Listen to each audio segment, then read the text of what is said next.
So how has life been like for both of you since becoming a dad? And what are your views on Black fatherhood specifically? Because they always say Black dads are never around, but you both are actively in your children's lives. So I want to hear your views on that. How do you view fatherhood in general? I see it as a blessing, just a great opportunity to just grow as a person. And also, so I have 3 children, right? So, and I've been a different father, with each of my children, because, I learned from the previous experience. Me and my daughter had like a little rough patch like a couple months ago. And one thing that it was eye-opening for me, because I realized, I said, wow, okay, I got a 13-year-old daughter now. I never had a 13-year-old daughter before. You in the teen phase. Yeah, I had a 13-year-old son before. Good luck. Teen daughters is crazy. Shout out to my daughter Jada. So but it's a constant learning experience. You know what I mean? Just like, children are learning. But actually being a parent, it also like just helps you to see that, because growing up, I thought like, when I was first born, like my parents were like perfect, knew everything, were authorities on everything, weren't going to mess anything up. But then when I became a parent, I was like, wait a minute. So they didn't really know what they was doing all the time. Exactly. Like plus I was the oldest out of 5. So I was the guinea pig. Like I was experimental. So, but I guess it's kind of helped me to like give them some grace when I look back on things, and I look back and I reflect. I'm like, man, that was messed up. But I figured they was doing the best they could with the resources they had. Yep. So, in terms of like Black fatherhood, I just think, you definitely mentioned like a lot of there's a lot of negative propaganda, but I think that, as fathers, we got to keep showing up and keep doing our thing and kind of, silence a lot of that noise, because a lot of it is just a lot of noise, meant to distract us from doing what we're supposed to do, Because like you're here. Yeah. They just want to highlight the people who aren't there. Yeah. And the other thing I'll say this too real quick about, and I'm sure you can attest to this too, a lot of the things that we do as fathers, like it doesn't get celebrated, and we don't expect it to get celebrated because it's just stuff that just needs to be done. Yep. Like a lot of times we like, behind the scenes, just making stuff happen, providing the structure so that, the children can shine and do their thing, or, other people can do their thing and, have a good time and whatnot. And that's what we signed up for. Absolutely. That was well broken down. How about you, Brad? I think Black fathers is so important. It was dope that I had a Black father that was around, and you could tell the difference of when a Black father is present and when he's not. I just think being a dad is just so important. It's just a different responsibility. Like, I love being a dad. If it was up to me, I would have had I'd have had a litter. That sounds crazy. But I love kids, man. I just love kids. I love my kids. They make it easy. I got some dope. Their mothers are amazing, so it make the job easier. But yeah, just coaching them along. And anytime, all my friends, I was the first father out of all my friends. So I kind of set the precedent of like how this is going to go. And all my friends around me are good fathers. Like, if you're not a good dad, that's a mandatory criteria. If you ain't on that, we can't be friends, that type thing. Because so many plights against the Black community, especially the Black men, of being fathers and showing up, you know what I mean? And there's a lot of us out here that show up for not only our kids, but other people's kids as well. So. Yeah. And I don't know what your current relationship statuses are, if you're with your children's mother or if you're single or seeing somebody, but how do you guys balance being present for your partner as well as still being present for your children? How do you balance the two out? I think it's, when you're dating, you got to make sure that, you're dealing with women that are understanding of them. And so my situation, like I got 3 children with 3 different women. So, but they're all 7 years apart. All my children are 7 years apart. I ain't planning it like that. It just happened to work out like that. But play the lottery, bro. Right? 777. It's the 7th year coming this year, bro. What's up? I'm chilling right now. I'm chilling. Try to catch you slipping on listen though. I'm getting a little old now. I'm almost 50. You know what I'm saying?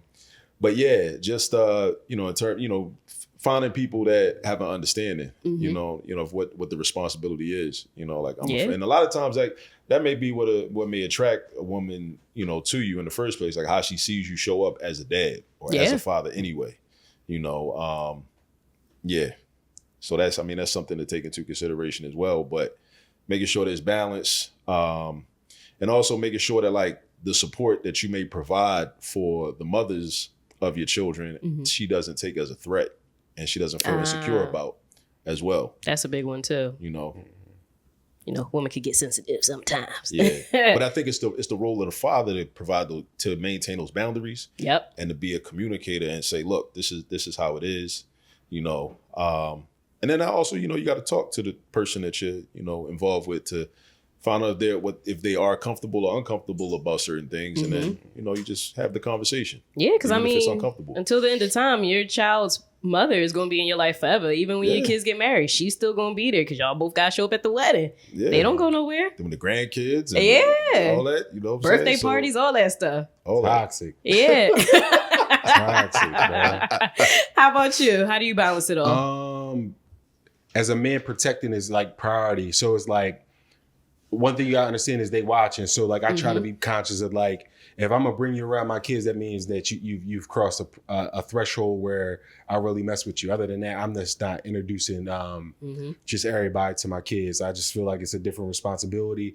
I don't want them to pick up on habits like certain things. And we have real good conversations. My kids, one of my things is my kids are witty, they logical. We always ask why, like why you do this, why this, why that, and you know what I mean. That's how we communicate. But like, yeah, it's like for dating, like I'm only going to date somebody that I feel like the energy, like if you could be a really good stepmother to my children, like in that aspect, and vice versa. You know what I'm saying? Like step up to the plate. If I don't feel that energy, absolutely not gonna meet my kids. Like, yeah, and they'll tell me too. They be like, I don't like her, or they. Yeah, I was gonna say y'all kids be giving y'all the real deal, like the rundown, like nah. Yeah. Yeah, so y'all my gotta daughter do all doesn't see that. it all. I've used my daughter for dating at one time. I remember she was like 4 or 5 years old. Took her to the King of Prussia Mall, and I was like, "Yo, that girl over there, I'll get you a toy as soon as we done here. Just go over there and be like, act like you lost and say, did you see my daddy? You know what I mean?" And she went over there like, "Did you see my daddy?" And I'm like, Jada, how dare you? She's like, "Oh my boy," got her number, everything. Not the bait. So it worked. Oh yeah, a little cute. It's like I've only seen that in movies, and you actually didn't succeed. Yeah, I'm a writer, so you know what I mean. I guess it always had with me, so you know what I mean. That remind me of Boomerang. Emotional Boomerang in the park. Yeah, I use my kids for bait a lot of times. This is what happens when you have really good looking kids, you know. Shout out to Jada and Kane. I hope y'all taking advice from this man. Hopefully y'all succeed too. Now, speaking of you being a writer, and you've also thrown in some hints as to what you do, so we have to talk about your businesses to kind of refresh our listeners, because as you know, these are our previous guests. They have been on our show in the past and supported us, so we wanted to bring you guys back to talk about fatherhood. But Akil, you have been a thriving business where you help the youth succeed in math with all this math. Right. So can you tell us about your business? Well, I mean, it ties into this episode because it's like really the work that I do around math and being a teacher is really an outgrowth of me being a father, right? Because everything like that I do on my YouTube channel, on All This Math YouTube channel, and that like the book I published, which is a resource guide for parents, these are things that I've done with my own children. Right. As a math teacher, I've taught other people's children, but I've also taken the responsibility of teaching my own children math and other subjects as well. So, and my children have really inspired me and helped me. And I've kind of like workshop battle tested like certain like teaching methods and, going over certain topics and whatnot with them. And even like, again, in terms of the YouTube channel, you'll see me on there with my daughter, when she was younger. She's getting a little older now. She thinks she's too cool. She don't want to be in it. Yeah, she's 13 Teenager. Now. Yeah, but my youngest son, Kwame, like he just turned 6. He loved being on the camera. He'd be asking me like, "Dad, can we record a video?" I know that's like, right. "Yeah, let's go." So, so the things that I'm teaching them, as a part of fatherhood, I'm trying to model for other Black fathers. Like, look, like I'm a math teacher, I'm a math professor, but first and foremost, I'm a father. I'm a Black man and I'm a father, and this is my responsibility to teach my children. And I'm showing you like this is how you could do it too. Just as a part of being a father, even if you don't have a strong and vast math background like I do, I'm gonna show you how to do it. And kind of model it. Make it look cool, make it look decent, and make it look doable. Absolutely, and you have to tell everybody, how can they find All This Math? So on YouTube, All This Math. Also on Instagram, TikTok, Facebook, All This Math. So they have no excuse not to find it. And we have to talk about your book. Where can they purchase? allthismath.com? So the book, hopefully I don't have it see. available on my website on allthismath.com, but it is available on Amazon. How to Use All This Math, Volume 1, available on Amazon. Resource guide for parents to help them get your children ready for math class so that they never develop math anxiety, never develop fear of math, nervousness. Nice. Because a lot of times, like, we don't have math conversations in the household, right? You know, so I'm showing you how you can take the things you already doing, riding in the car with your kids, you know, in the kitchen with your kids, and convert those regular activities into like a quick little arithmetic lesson, algebra lesson, geometry lesson. So by the time they go to school, they're like, oh, we did this already. I be doing this in the house with my mom or my dad or my grandmom, grandpa, or whatever. So they never get the chance to become scared of math because they get that foundation at the house. Because people always say it starts at the home, but we don't ever show people how to make it start at the home. So that's my attempt to also like show people how to make it start at the home. Yes, I love that.